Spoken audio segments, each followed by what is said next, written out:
অসম্ভবকে সম্ভব করার মতো শর্ত রেখেছেন ভগবান বাল্মীকি আপনাদের সামনে। তাছাড়া কুমারগণ, আমি যদি ওই স্বর্ণকমল আপনাদের দিয়েও দিই তাহলে সেটা কেউ দেখতেও পাবে না। কি? কেন? তার কারণ হলো যে এই ব্রহ্মাণ্ডতে অগণিত দিব্য বস্তু রয়েছে।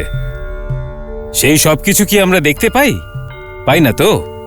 ঠিক সেই প্রকার আপনারা জানেন, একটা সময় ছিল যখন এই দ্বার সবাই দেখতে পেত। সেই সময়টা ছিল সত্যযুগ। তখন দেবতা আর মানুষ বাক্যালাপ করতেন। কিন্তু আজকের পরিস্থিতিতে শুধুমাত্র মন্ত্রোচ্চারণের পরেই এই দ্বার সামনে দেখা যায়, যেভাবে আপনারা দেখতে পেয়েছেন।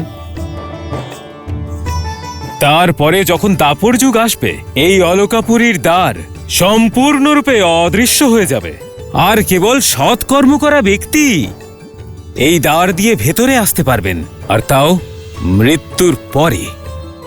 আর কলিযুগে তো কেউ ভেতরে আসতেই পারবে না, তাদের মৃত্যুর পরেও নয়। হ্যাঁ, শুধু বিষ্ণুদেবের বা ওনার অবতারদের পূজা করা ভক্তরাই ভেতরে আসতে পারবে। আর সেই যুগে অলকাপুরীর কোনো বস্তুই পৃথিবীতে দেখতেও পাওয়া যাবে না। আর পুষ্পক? আমরা রামায়ণ পড়েছি, পুষ্পক তো সবাই দেখতে পায়। পুষ্পকের বিশেষ মহিমা রয়েছে। পুষ্পকের নির্মাণ বিশ্বকর্মা পৃথিবীতেই করেছিলেন, আর তা এখানে স্থান পেয়েছে কারণ সে প্রভু শ্রী রামের সেবা করেছিল। তবে আমরাও তো সব থেকে বড় ভক্ত শ্রী।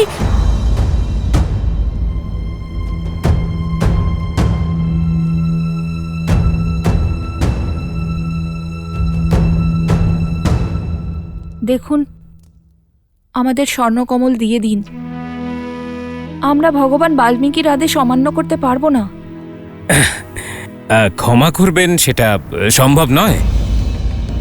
হ্যাঁ, আমার কথা মানুন কুমারগণ। আপনারা আশ্রমে ফিরে যান আর নিজের জীবন তপস্যায় অতিবাহিত করুন। আর আশা করি উচিত সময় এলে আপনারা ওই স্বর্ণকমল ফিরে পাবেন। শুনুন, অনুরোধ করছি আপনাকে, দিয়ে দিন স্বর্ণকমল, না হলে বলপূর্বক কেড়ে নেব।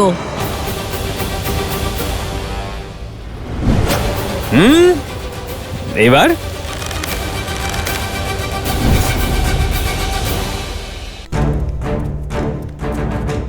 কুশ, উনি যক্ষ, ওনার ওপর প্রহার করতে পারি না।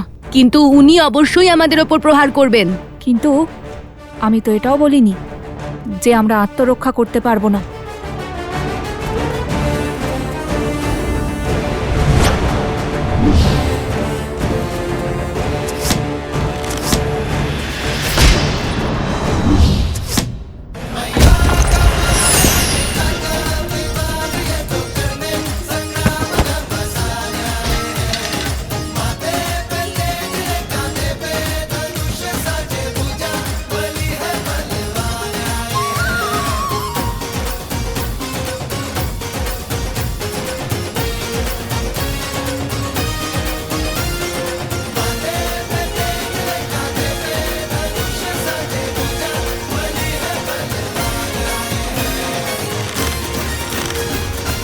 এখন বেঁধেছি, আর যদি আমরা চাই তাহলে আপনাকে আর আপনার সৈনিকদের এই বাণ দ্বারা আহতও করতে পারি। কিন্তু করব না। আমাদের স্বর্ণকমল দিয়ে দিন, আর এই অধ্যায় এখানেই শেষ করুন। এত তাড়াই বা কিসের?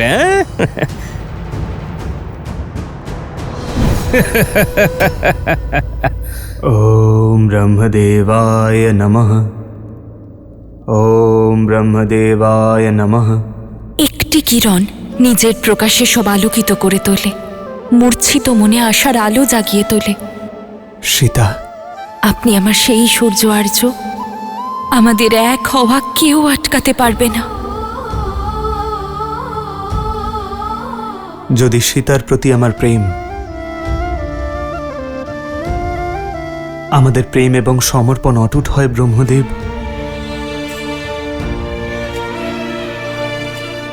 তাহলে সীতার এই প্রতিমা, যা আমার জন্য জীবন্ত, সংসারের জন্য তা প্রাণবন্ত করে দিন ব্রহ্মদেব।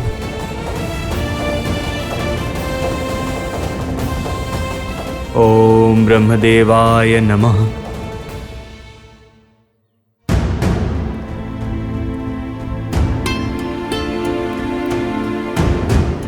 কি হলো বনদেবী, চিন্তিত দেখাচ্ছে আপনাকে? মন বিচলিত ছিল, তাই ভাবলাম ঋষিবরের সঙ্গে দেখা করে যাই। কিন্তু গুরুমা, উনি নিজের কুটিরেও নেই আর ধ্যান ক্ষেত্রেও নেই। ঋষি ভরদ্বাজ নিজের আশ্রমেই আছেন, ব্রহ্মদেব জয়ন্তী সজ্জার জন্য প্রস্তুতি নিচ্ছেন। উনি প্রত্যেক বছর পুজো যজ্ঞ করেন ব্রহ্মাণ্ডের সৃজনকর্তাকে প্রসন্ন করার জন্য। কিছুক্ষণ পরেই ফিরে আসবেন। যদি তাই হয় তাহলে গুরুমা আমাকে অনুমতি দিন, আমি গিয়ে ওনার মন্দির পরিষ্কার করে দিচ্ছি। কোনো কাজের মধ্যে ব্যস্ত থাকলে মনও আর বিচলিত হবে না। কেন নয় বনদেবী, আপনার শ্রদ্ধার প্রদীপের আলোয় সমগ্র আশ্রম আলোকিত হবে।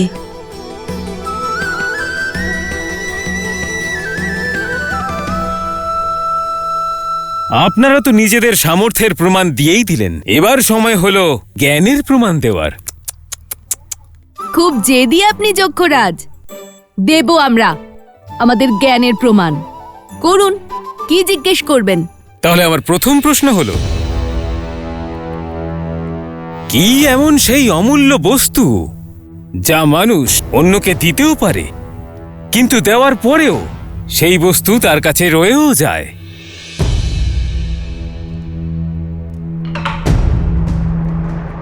ভালোবাসা। ভালোবাসা ভাগ করে নিলে কমে না, কখনো কখনো দ্বিগুণ হয়ে ফিরে আসে। অতি উত্তম। এবার দ্বিতীয় প্রশ্ন, সাহসী মানুষের জন্য সবথেকে কঠিন কার্য কি হয়? কর্ম করা নাকি কর্ম থেকে বাঁচা? কখনো কখনো দুপা পিছিয়ে যাওয়াই হলো সাহসিকতার পরিচয়। অনেক পরিস্থিতিতে আমাদের নিজেদের অহংকারকে ভুলে গিয়ে কর্ম করা থেকে বিরত থাকতে হয়, যেমন শ্রীরাম করেছিলেন। উনি যদি চাইতেন তাহলে এক প্রহারেই রাবণকে হারিয়ে মাতা সীতাকে নিয়ে আসতেন, কিন্তু উনি অহংকারের নয়, ধর্মের পথ বেছেছিলেন। অদ্ভুত। এবার শেষ তৃতীয় প্রশ্ন। ওদিকে আমরা অশ্বকে একা রেখে এসেছি, আর এদিকে আপনার প্রশ্ন শেষই হচ্ছে না। এবার তো প্রতিশোধের সঙ্গে সঙ্গে ক্রোধের আগ্নেয়গিরিও জ্বলছে আমার মনে। এবার সিদ্ধান্ত তুমি নয়, আমি নেব সহস্রমুখ, আমি।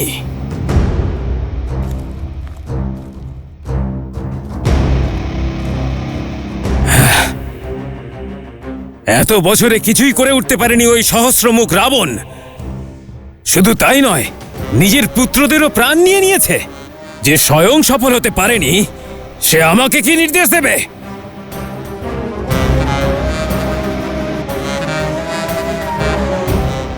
শীঘ্র বলুন না, আমাদের কাছে বেশি সময় নেই। হ্যাঁ হ্যাঁ, এত শীঘ্রতার কি আছে? কুমারগণ, তোমরা একটু ধৈর্য তো ধরো। এবার তৃতীয় আর শেষ প্রশ্ন। বলুন, দুঃখ, কষ্ট, পীড়া মানুষের কেন হয়ে থাকে? তার পেছনে কোনো উদ্দেশ্য আছে নাকি কেবল নিয়তি?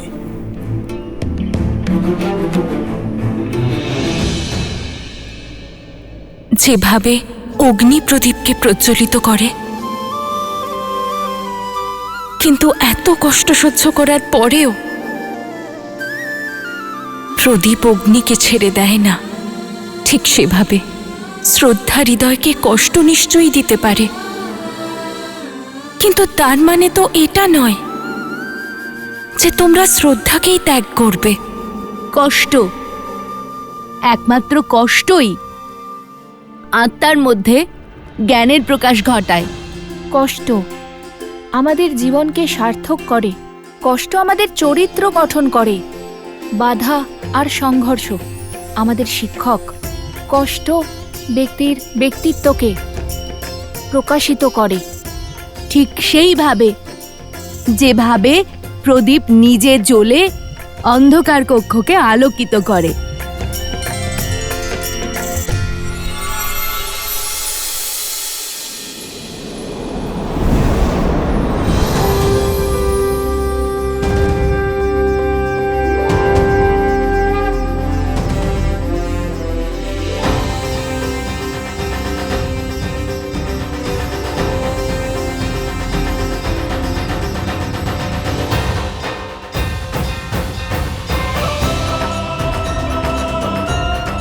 প্রণাম অগ্নিদেব, ইন্দ্রদেব, বৃহস্পতিদেব, কুবেরদেব, বিশ্বকর্মা দেব, সূর্যদেব, বরুণ দেব, প্রণাম। দীর্ঘজীবী হও পুত্র, তোমরা দুজনেই তোমাদের পরীক্ষায় সফল হয়েছ। তোমরা প্রমাণ করেছ যে তোমরা দুজন শুধু বল প্রয়োগেই নয়, বরং বুদ্ধিতেও পারদর্শী। আমরা দেখতে চেয়েছিলাম যে তোমরা এই দুর্লভ স্বর্ণকমল পাওয়ার যোগ্য কিনা। আরে তাহলে তো এই প্রশ্নটাই সবার আগে করা উচিত ছিল যক্ষরাজ কুবের দেবের। আমরা তৎক্ষণাৎ উত্তর দিতাম, আমাদের এতটা সময় তো নষ্ট হতো না। জানেন কত দায়িত্ব আমাদের কাঁধে। তাহলে এবার আমাদের নিজেদের ভুলের ক্ষতিপূরণ দিতে হবে। আমরা আপনাদের বল এবং বুদ্ধি দুইয়ের দ্বারাই অত্যন্ত প্রসন্ন। উপহার এবং আশীর্বাদ স্বরূপ কিছু দৈব অস্ত্র স্বীকার করুন। শীঘ্রই আপনাদের এগুলোর প্রয়োজন পড়বে। যখনই তোমরা চাইবে এই অস্ত্রকে আবাহন করতে পারবে।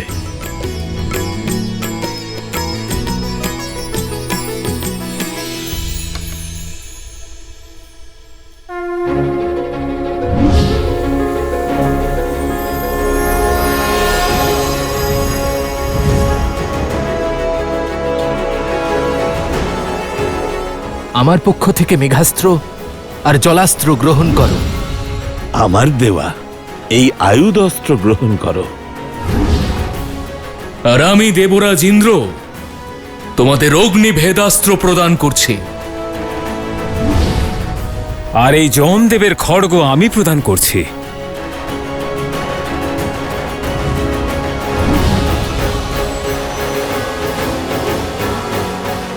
ধন্যবাদ দেবতাগণ। আমরা কথা দিচ্ছি যে আমরা এই দৈবাস্ত্রের সদ্ব্যবহার করব। আর এবার আর আমার পক্ষ থেকে এই স্বর্ণ কমল গ্রহণ করুন।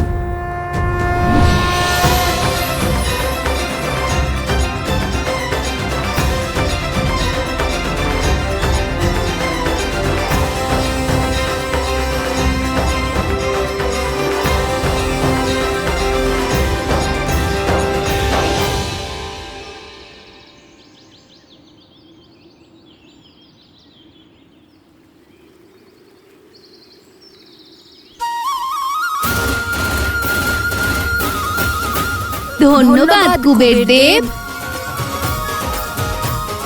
দাদা, মাতা খুব প্রসন্ন হবে তাই না এটা শুনে যে আমরা এতগুলো দিব্য অস্ত্র পেয়েছি?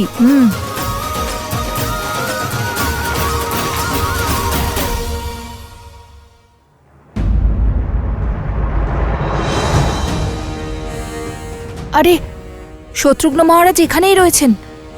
এখন ওনার সঙ্গে যুদ্ধ করা ছাড়া আমাদের কাছে অন্য কোনো উপায় নেই। কিন্তু এই মালাটা ধরে কি করে লড়াই করব?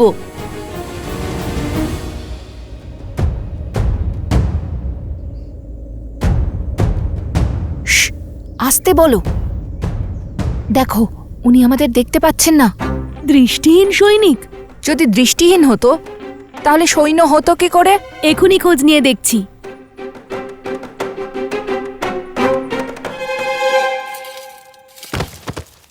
কে ওখানে? তোমাদের কাল।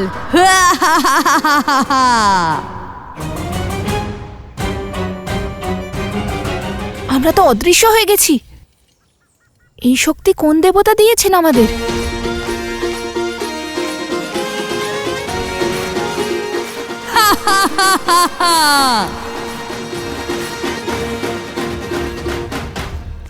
অযোধ্যার সৈনিকদের কাপুরুষ হওয়া শোভা পায় না।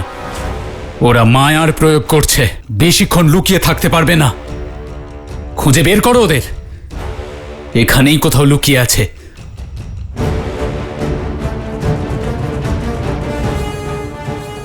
তাড়াতাড়ি চলো এখান থেকে যাই।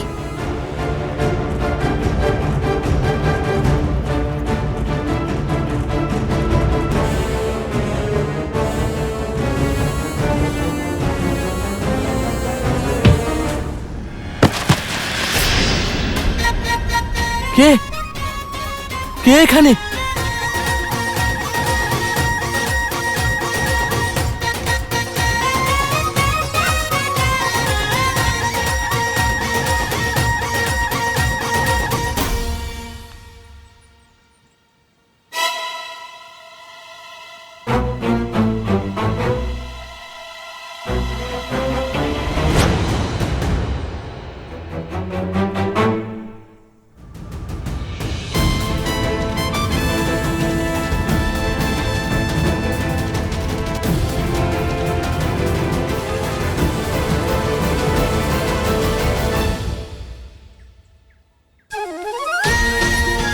সোমকর্ণ,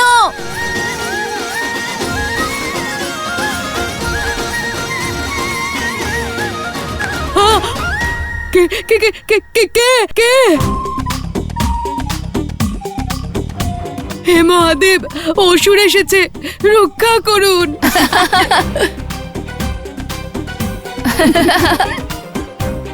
কুশ, লব দাদা? না কুশ, আমরাই সোমকর্ণ। সত্যি? কিন্তু তোমরা আছো কোথায়? আমরা তোমার সামনে দাঁড়িয়ে।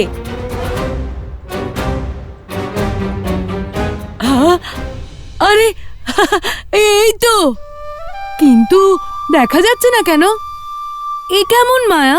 আরে সব বলবো, সব বলবো, কিন্তু এখন তোমার হাতটা এগিয়ে আনো আর এই মালাটা ধরো। খুব ভারী মালা, আমি ক্লান্ত হয়ে গেছি।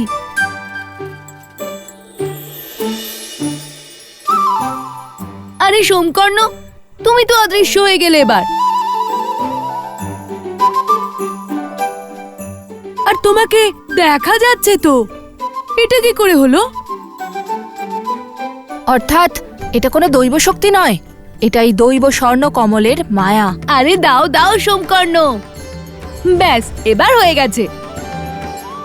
আমি আর ক্লান্ত নই।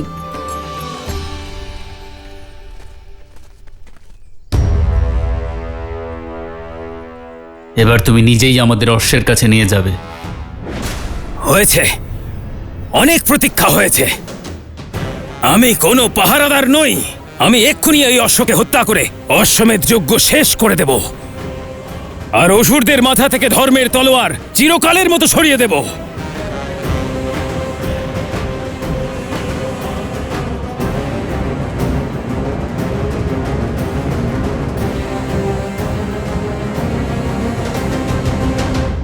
শীঘ্র যাওয়া যাক, অশ্ব আমাদের প্রতীক্ষায় আছে। হ্যাঁ ঠিক আছে দাদা, চলো যাই আমরা।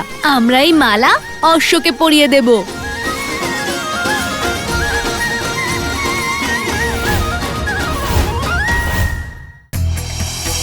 ঋষি ভরদ্বাজের পিতার নাম দেবগুরু বৃহস্পতি। ঋষি ভরদ্বাজকে ভরদ্বাজ গোত্রের জনক বলা হয়।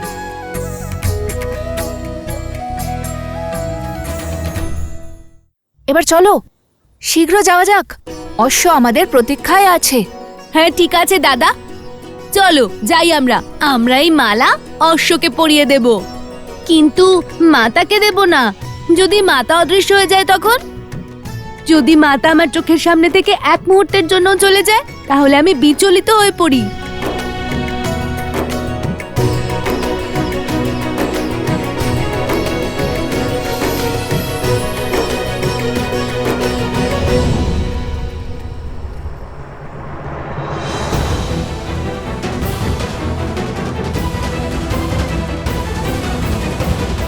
আপনার দুজন পুত্রই তাদের জীবনের সবথেকে কঠিন পরীক্ষায় যাত্রা করতে চলেছে। আপনাকে আমার শুধু এইটুকুই বলবার যে আপনার দুই পুত্র একটি পুরো সৈন্যবাহিনীর বিরুদ্ধে যুদ্ধ করছে। হে মহাদেব,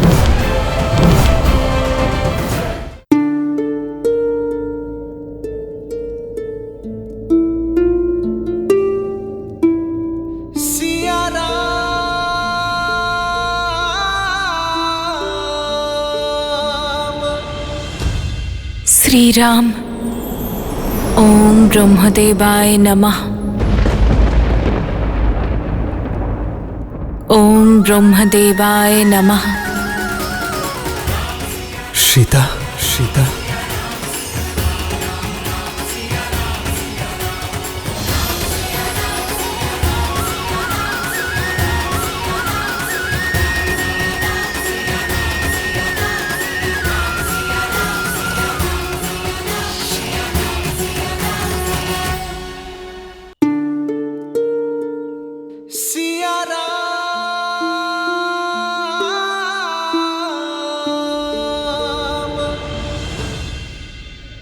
দেবী সীতা,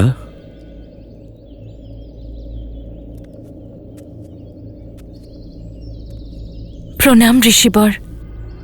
আয়ুষ্মান ভব। দেবী, এসব কি? আপনি তো এই স্থানের রূপই বদলে দিয়েছেন। আপনাকে অসংখ্য ধন্যবাদ। মনের চিন্তা সমাপ্ত করার জন্য নিজেকে ভক্তিতে ব্যস্ত করে নিয়েছি। কিসের চিন্তা দেবী? লবকুশের? ওদের সুরক্ষার প্রতিশ্রুতি তো স্বয়ং তমসা মাতা দিয়েছেন, কিন্তু শ্রীরাম, জানি না এমন কেন মনে হচ্ছে আমার ঋষিবর যে শ্রীরাম বিচলিত। দেবী, আপনারা দুজন দুটি শরীর কিন্তু এক প্রাণ। একে অন্যের মানসিক অবস্থা না দেখে না ছুঁয়েই অনুভব করতে পারেন। কিন্তু মনে রাখবেন, ভোর শুরু হবার আগে রাতের অন্ধকার সব থেকে ঘন হয়। ঠিক তেমনি শুভ সময় আসবার পূর্বে নানা রকম চিন্তা মনে আসে। আর এখন তো সব চিন্তা দূর হবার সময়। এই নিন, এটি ব্রহ্মদেবের প্রসাদ, এটি গ্রহণ করুন। দেবী, আমি আপনাকে আশ্বস্ত করছি, এই সৃষ্টির রচয়িতা আপনার সমস্ত চিন্তার বিনাশ অবশ্যই করবেন।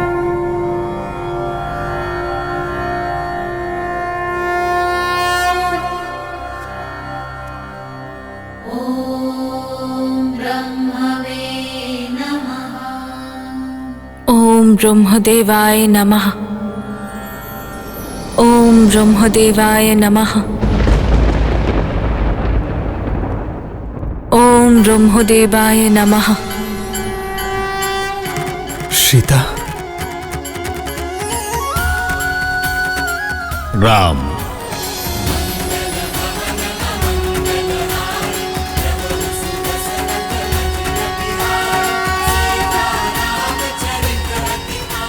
ব্রহ্মদেব, তোমার তপস্যা, মর্যাদা, ধর্মকে সংসারে ছড়িয়ে দেবার লক্ষ্য অদ্ভুত। তোমার এই জীবনযাত্রায় সম্পূর্ণ তোমার সঙ্গ দিয়েছেন। সেই জন্য আমি সীতার এই মূর্তিকে এতই প্রাণবন্ত করেছি যাতে সে অশ্ব ফিরে আসা আর এই যজ্ঞের বিধি সম্পন্ন হওয়া পর্যন্ত মন্ত্র জপ করতে পারে। এবার এই অশ্বমেধ যজ্ঞ দেবতারাও সহজেই স্বীকার করবেন, আর তাদের আশীর্বাদ তোমার সঙ্গে থাকবে রাম। যজ্ঞের মন্ত্র অশ্বকে আসরিক শক্তি আর দুর্ঘটনা থেকে বাঁচায়, কিন্তু সেটা তখনই যখন দেবতাদের আশীর্বাদ আমাদের সঙ্গে থাকবে। ধন্যবাদ ব্রহ্মদেব।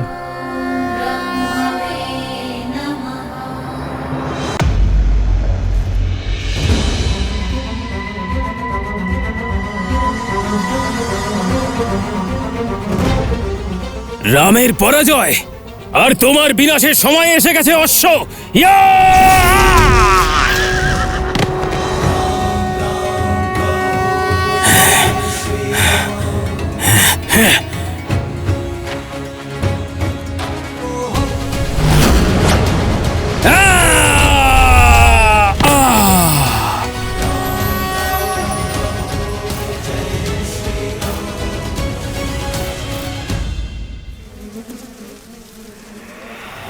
মূর্খদের রাজা প্রবন্ধাসুর, এটুকুও জানো না যে অশ্বমেধ যজ্ঞের অশ্ব দেবতাদের দ্বারা সুরক্ষিত থাকে।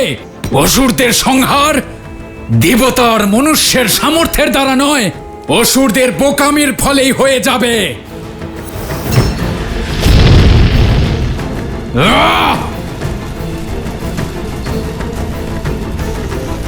কথা বলতে থাকো কুশ, না হলে বুঝতেই পারবো না যে তোমরা সাথে আছো নাকি পিছিয়ে গেলে।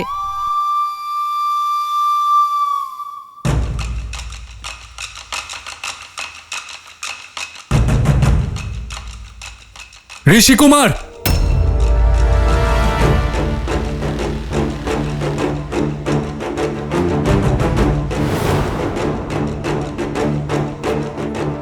মধুরাপুরীর নরেশ, শত্রুঘ্ন, আপনি? প্রস্তুত হয়ে নাও। ওনাদের সঙ্গে যুদ্ধ না করে আমরা এগোতে পারবো না।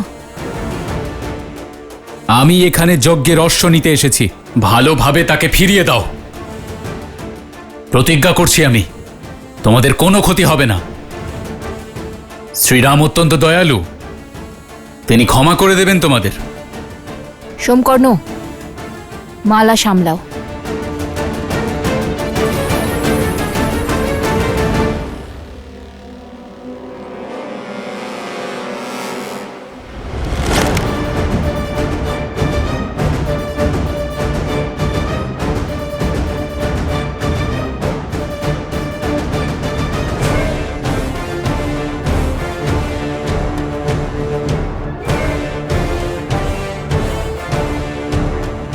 আপনি নিশ্চয়ই জানেন ওরা কারা।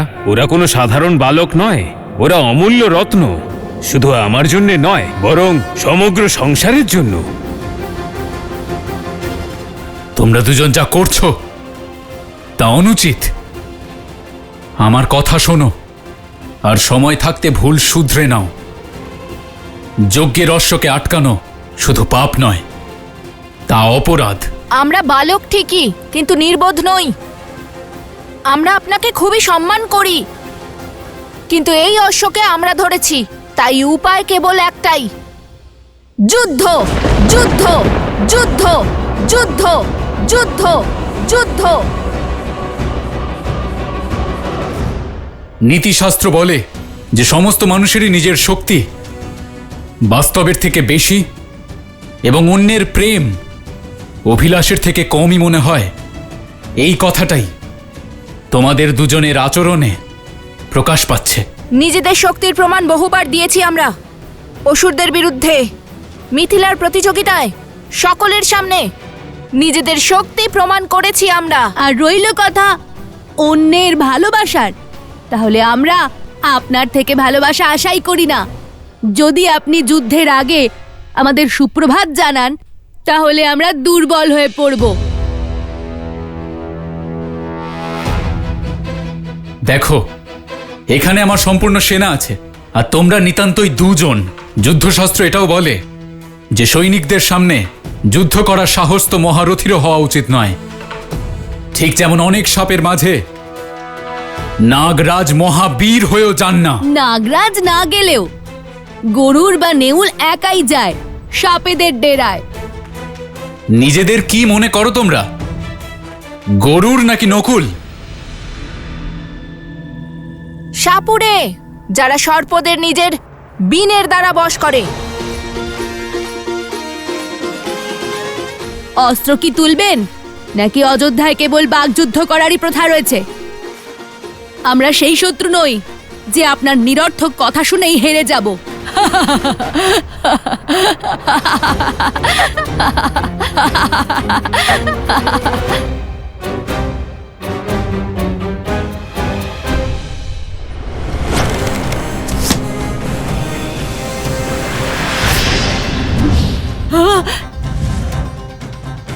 তোমরা দুজন শত্রু নও, অপরাধী।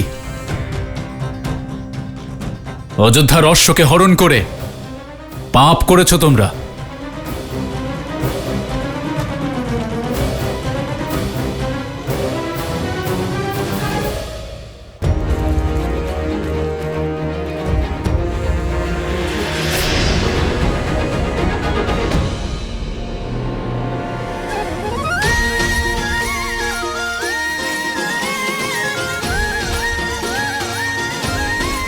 ধন্যবাদ মিত্র সোমকর্ণ।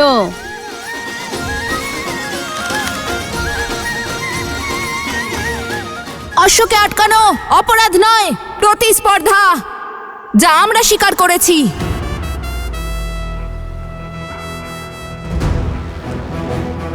কুশ,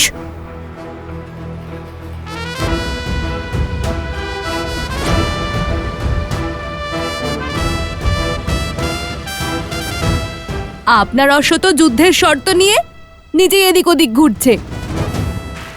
আমরা প্রতিস্পর্ধা দেখিয়ে কি কোনো পাপ করেছি? প্রতিস্পর্ধা রাজাদের জন্য, ঋষিদের জন্য নয়।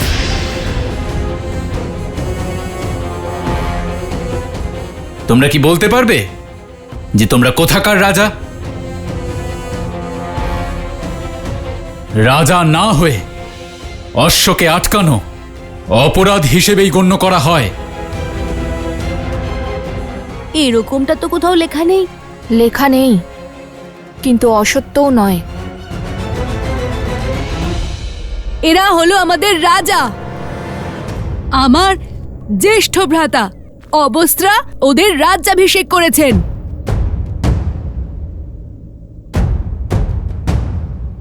বলো কোথাকার রাজা এরা? এখান থেকে কিছুটা দূরেই একটা গ্রাম আছে, যেখানকার প্রজারা এক বিচিত্র রোগে আক্রান্ত হয়েছিল। ওই গ্রামের প্রজাদের রক্ষা করার সংকল্প নেওয়ার সঙ্গে সঙ্গে আমার ভ্রাতা অবস্ত্র লব দাদার রাজ্যাভিষেক আর কুশকে যুবরাজ পদে অভিষেক করিয়েছেন।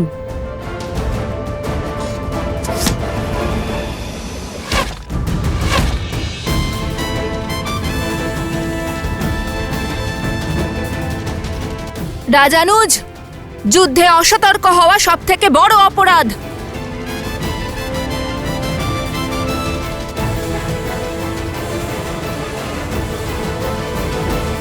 সৈন্যগণ, মহারাজ কারোর রক্তপাত ঘটাতে নিষেধ করেছেন। মনে রেখো, এই ঋষি কুমারদের শুধুমাত্র বন্দী করতে হবে।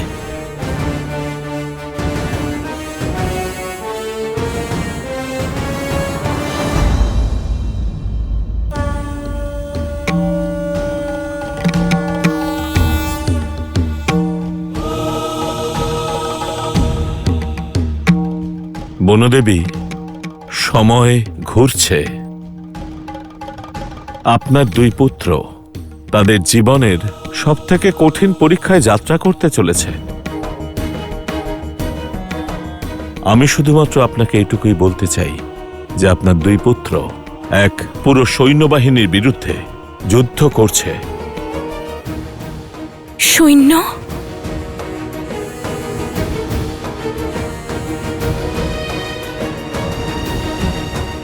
হে মহাদেব,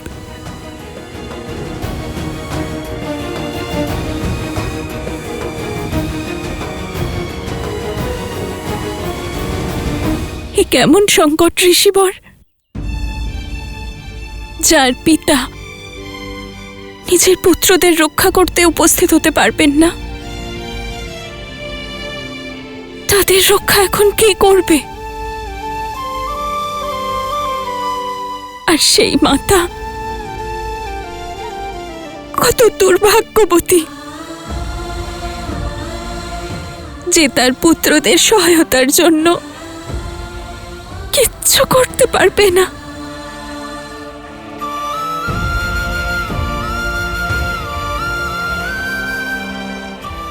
ঋষিবর, কোনো উপায় তো নিশ্চয়ই থাকবে যাতে এই সংকট থেকে রক্ষা পাওয়া যায়।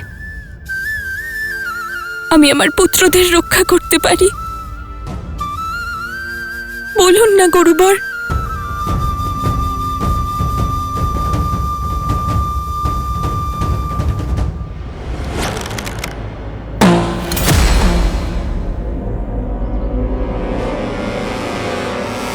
সাবধান ঋষি কুমারেরা, আমি শেষবার সাবধান করছি। এরপর অস্ত্র তোলার আগে না আলোচনা হবে না পর্যালোচনা।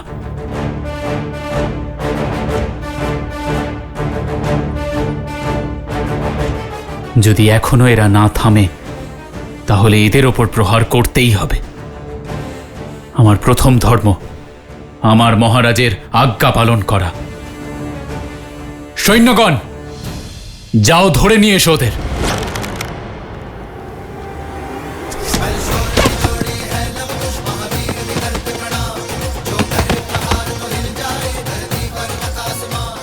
দিব্যাস্ত্র।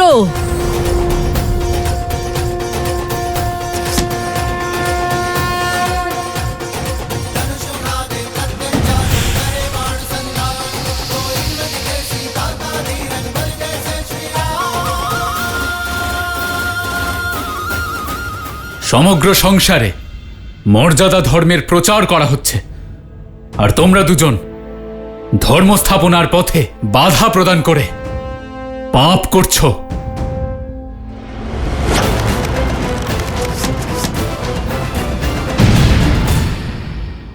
শুনতে পাচ্ছ দাদা? রাজ অনুজ শত্রুঘ্ন মর্যাদা ধর্মের কথা বলছেন। যে রাজ্যের প্রজাদের স্ত্রীর কাছ থেকে তার সুখের, তার সুরক্ষার, তার সৌভাগ্যের বলিদান চেয়ে সন্তুষ্ট করা হয়, সেখানে আবার কিসের রাজধর্ম?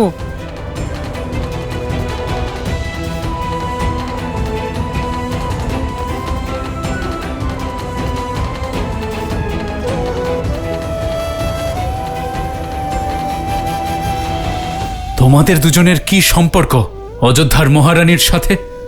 সম্পর্ক আছে, ভক্তি আর ভাবের সম্পর্ক। আমরা রাম কথা পড়েছি, শ্রীরাম আর মাতা সীতার পূজা করেছি। আর যদি আমাদের মাতার পরে আর কেউ থাকেন যার মধ্যে আমরা মমতা দেখতে পাই, তাহলে তিনি মাতা সীতা।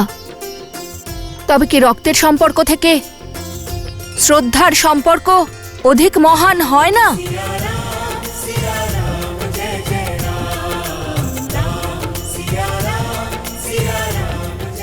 সূর্য বংশের এই সূর্যদের তেজ অযোধ্যায় যেন না পৌঁছয়।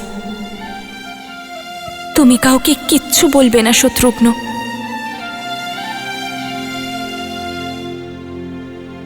ধন্য তুমি বৌঠান, শ্রীরামের থেকে দূরে থেকেও, নিজের পরিচয়কে গোপন রেখেও এই বালকদের শ্রীরামের প্রতিচ্ছবি বানিয়েছেন। স্পষ্টতই এই দিব্য বালকদ্বয় আর কেউ নয়, আপনার আর দাদার পুত্র। বেদে এমন কিছু মন্ত্রের বিবরণ আছে যা পাঠ করলে স্বয়ং দেবগণকে সুরক্ষা দেওয়ার জন্য ডাকা যেতে পারে। আপনি ওটির পাঠ শুরু করুন, আর আমার পূর্ণ বিশ্বাস যে দেবগণ আপনাকে সাহায্য অবশ্যই করবেন।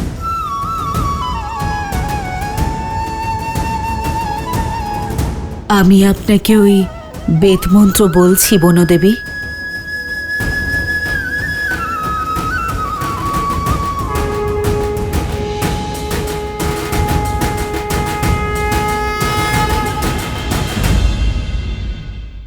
প্রভু, আমার মনে হচ্ছে উনি কোনো যুদ্ধে ব্যস্ত হয়ে পড়েছেন। মহারাজ, আমাদের এক্ষুনি সেনা পাঠানো উচিত। যদি আপনি আজ্ঞা করেন তাহলে আমি সেই যুদ্ধে ভ্রাতা শত্রুঘ্নকে সাহায্য করতে যাব। মহাভারতে বর্ণিত ধনুর্বেদ ঋষি ভরদ্বাজের দ্বারা ধনুর্বিদ্যা নিয়ে লেখা একটি বিস্তৃত নিবন্ধ।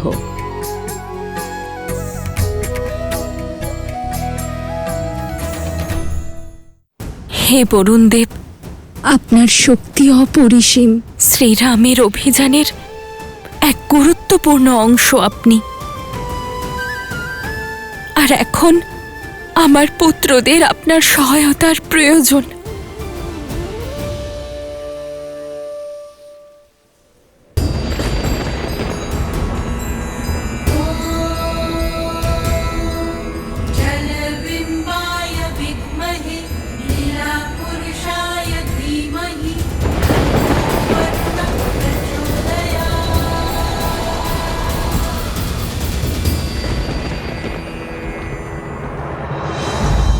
আমাকে যাওয়ার অনুমতি দাও দাদা। হনুমানের কোনো সংবাদ এসেছে? পবন পুত্র হনুমান প্রবেশ করছেন।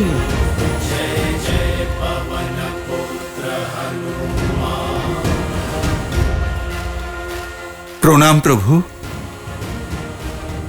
আমি সম্পূর্ণ ত্রিবেণী খুঁজে দেখেছি, কিন্তু প্রভু, সেই অশ্ব আমি কোথাও পেলাম না।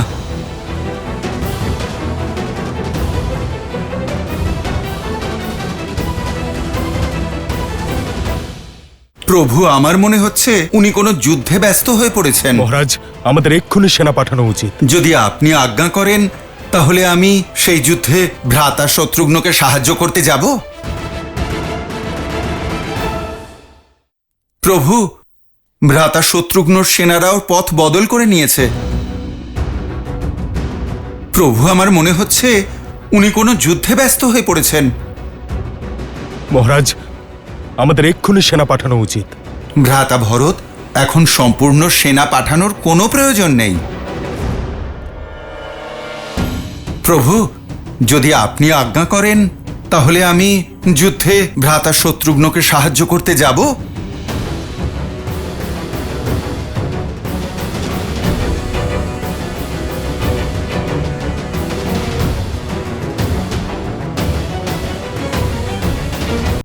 প্রভু, যদি আপনি আজ্ঞা করেন তাহলে আমি যুদ্ধে ভ্রাতা শত্রুঘ্নকে সাহায্য করতে যাই।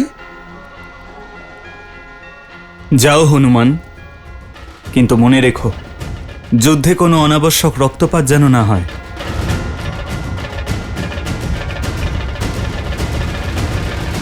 জয় শ্রীরাম।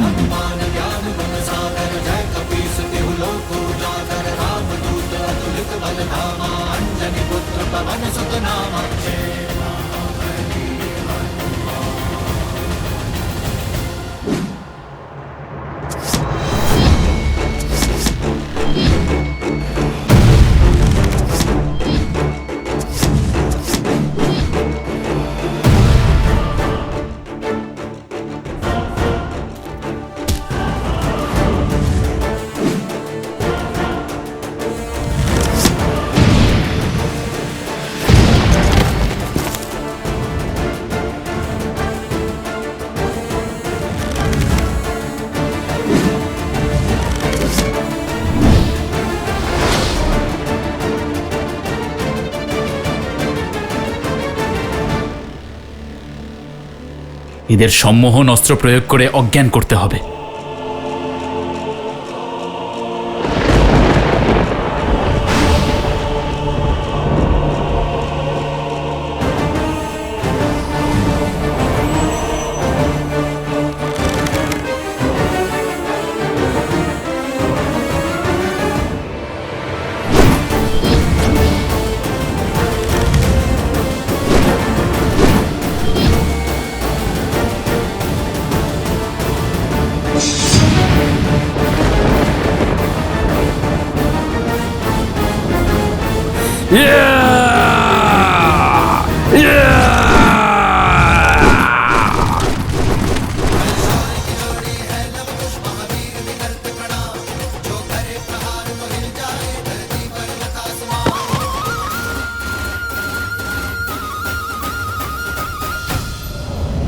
নাগ অস্ত্র।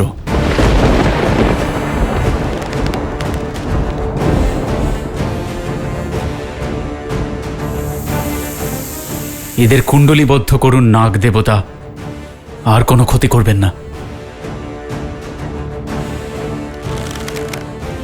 শোনো, তুমি ওই সৈনিকদের সামলাও, আমি এই অস্ত্রের উত্তর দিচ্ছি।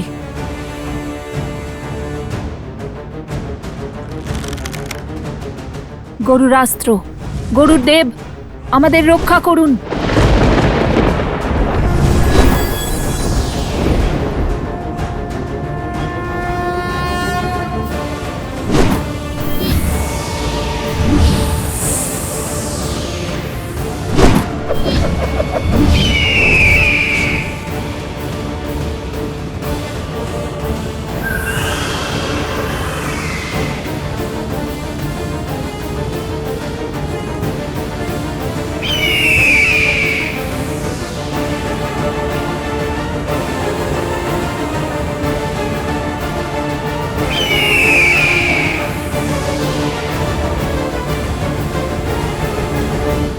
এবার আমার অস্ত্র থেকে বেঁচে দেখাও।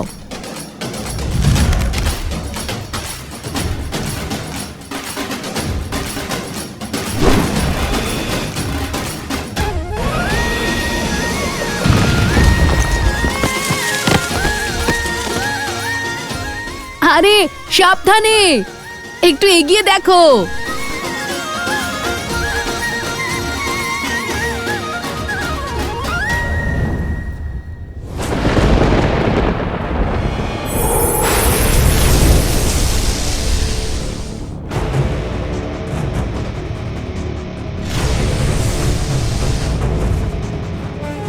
মনে হচ্ছে বরুণাস্ত্র চালাবেন। বরুণদেব, এই বালকদ্বয়কে কুণ্ডলীবদ্ধ করুন।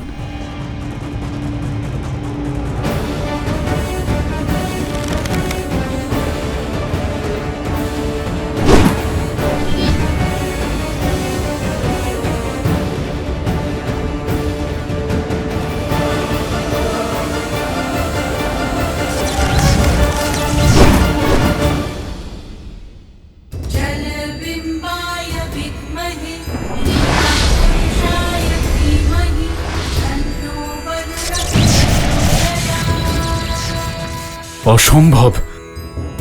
বরুণদেব এদের পক্ষে কেন?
এবার আমি বলছি যে সম্মোহন অস্ত্রের প্রয়োগ কিভাবে করতে হয় রামানুজ শত্রুঘ্ন মশাই।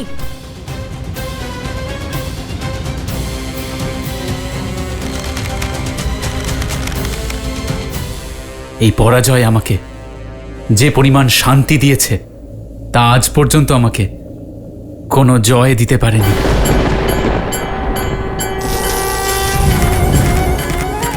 শীঘ্রই আমার প্রসন্ন হওয়ার কারণ সমগ্র সংসার জানবে এবং মানবে। যেই পরাজয় স্বীকার করে শত্রুঘ্ন কোনো অন্যায় করেনি।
ধন্যবাদ বরুণদেব।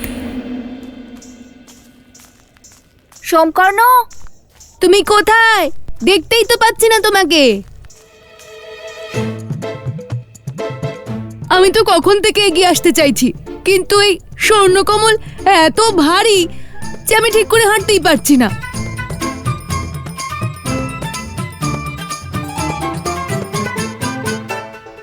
দাও।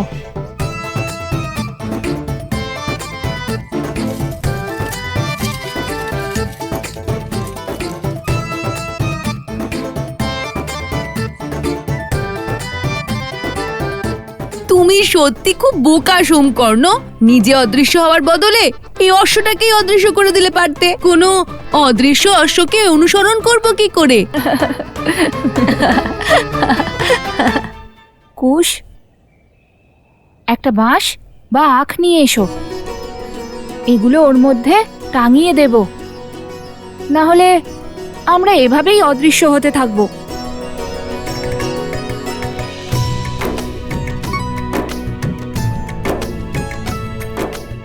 সোমকর্ণ, তুমি অসত্য বলেছ যে আমাদের রাজ্যাভিষেক হয়েছে, কিন্তু এখন সেই অসত্যকে সত্য করতে হবে আমাদের। অযোধ্যা থেকে অন্য কোনো সেনা আসার আগেই আমাদেরকে ওই ঔষধি খুঁজে বার করতে হবে, আর ওই গ্রামবাসীদের ওই রোগ থেকে মুক্তি দিতে হবে। এই নাও দাদা।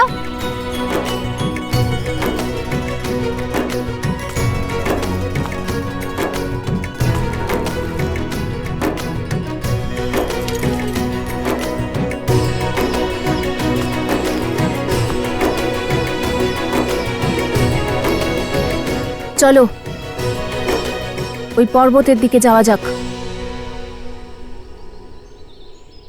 দাদা, কিন্তু ওষুধ খুঁজবো কি করে? সূর্যাস্ত হওয়ার সময় হলো, শীঘ্রই ঘোর অন্ধকার নেমে আসবে।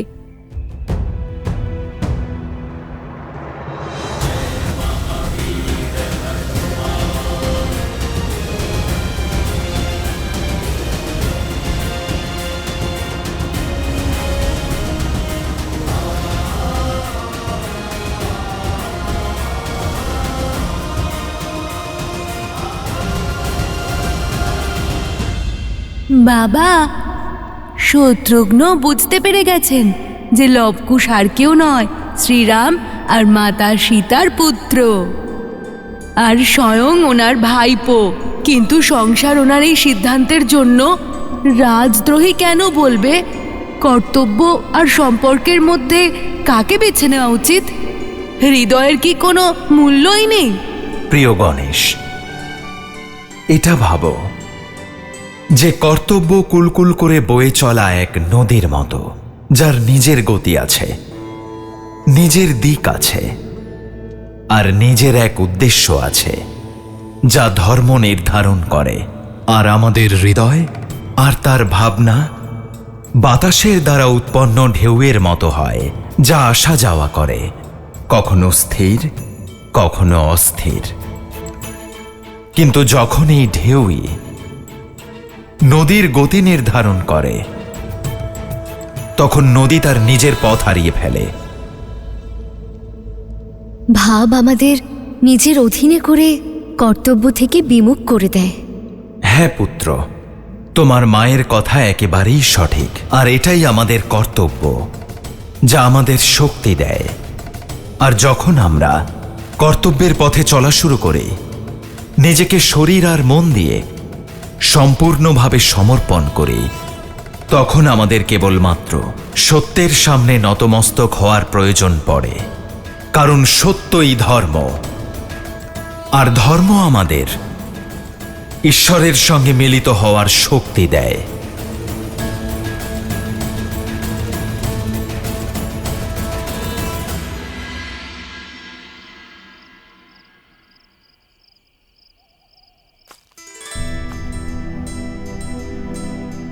যতক্ষণ না আমরা ফিরছি, তুমি এখানেই থেকো। আমরা আরেকটা কাজ সেরে আসছি। ওই গ্রামবাসীদের রক্ষার জন্য পর্বত থেকে ঔষধি আনবো।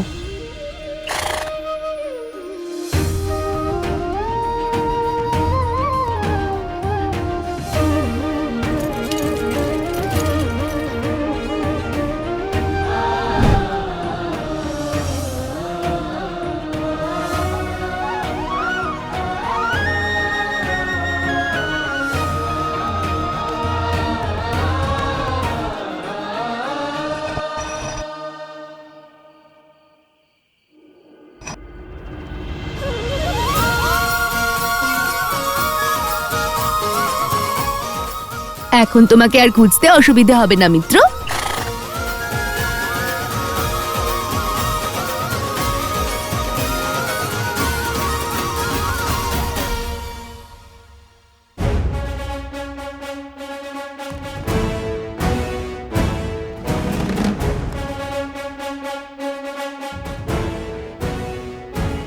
দাদা, গ্রামকে রক্ষা করার জন্য ঋষি হরিত নিশ্চয়ই পৌঁছে গেছেন আর এখন নিশ্চয়ই অপেক্ষা করছেন। কিন্তু যদি ওপরে অনেক বনস্পতি থাকে তাহলে ওগুলোর মধ্যে একটা জড়িবুটি খুঁজবো কি করে? আমিও তো সেটাই ভাবছি। যখন শ্রী হনুমান সঞ্জীবনী নিতে গেছিলেন তখন বৈদ্য শ্রী সুসেন ওনাকে কি বলে পাঠিয়েছিলেন? এটাই, যে সঞ্জীবনী বুটি চকচক করে। এই জড়িবুটি জল করে, যেমন অধর্মের অন্ধকারে ধর্মের প্রকাশ জল করে।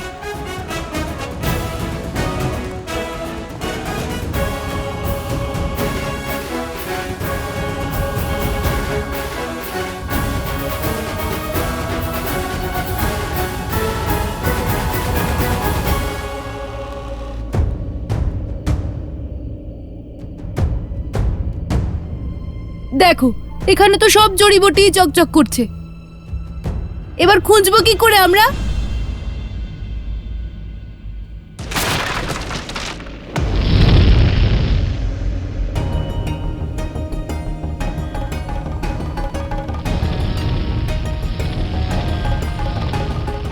সময় হাত থেকে বেরিয়ে যাবার পূর্বেই আমায় গিয়ে ওই দুর্লভ জড়িবুটি নিয়ে আসতে হবে, কারণ লবকুশের আসতে বিলম্ব হচ্ছে। ওরা তো জানেই না যে ওই জড়িবুটি কোনগুলি। আমি আপনার সঙ্গে যাচ্ছি ঋষি হরিত। আপনার যাওয়ার কোনো প্রয়োজন নেই গুরুদেব।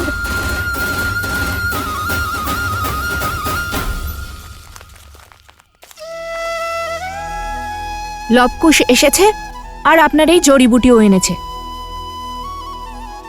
এটাই তো আপনার সেই দুর্লভ জড়িবুটি। হ্যাঁ, এই সেই জড়িবুটি। কিন্তু লবকুশ, তোমরা জড়িবুটি চিনলে কি করে? বলবো।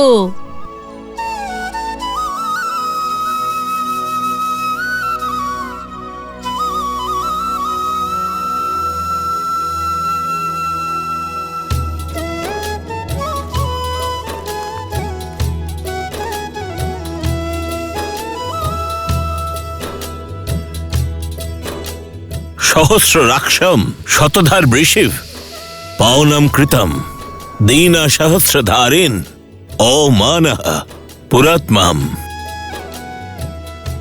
সহস্র রাক্ষম শতধার বৃষিভ পাওনম কৃতম দীনা সহস্রধারিন ও মানহ পুরাত্মাম। সহস্র রাক্ষম শতধার বৃষিভ পাওনম কৃতম দীনা সহস্রধারিন ও মানহ পুরাত্মাম।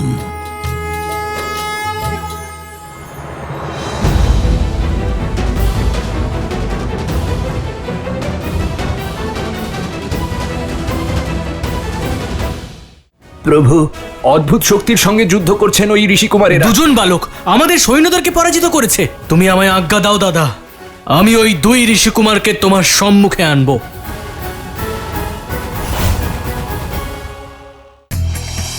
পদ্মা ও বায়ু পুরাণ অনুসারে শ্রী হনুমানের পিতা কেশরী দেবগুরু বৃহস্পতির সন্তান। সেই কারণেই ঋষি ভরদ্বাজ আর শ্রী হনুমানের মধ্যে কাকা ভাইপোর সম্পর্ক।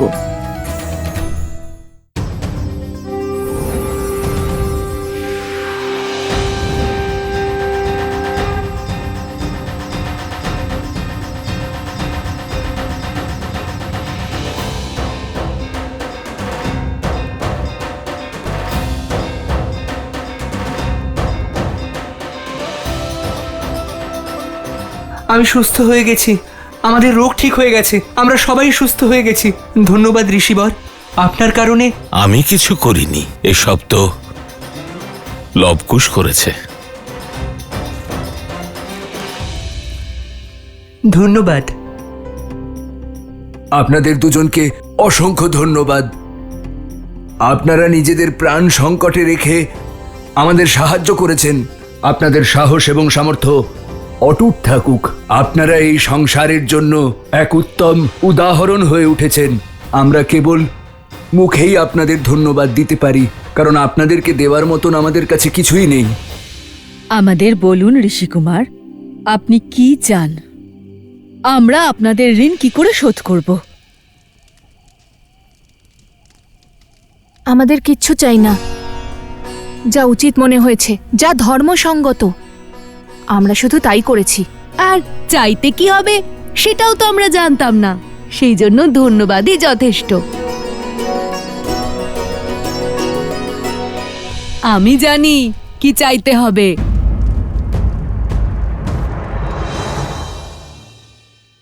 প্রভু, অদ্ভুত শক্তির সঙ্গে যুদ্ধ করছেন ওই ঋষিকুমারেরা। দুজন বালক আমাদের সৈন্যদেরকে পরাজিত করেছে। তুমি আমায় আজ্ঞা দাও দাদা, আমি ওই দুই ঋষিকুমারকে তোমার সম্মুখে আনবো।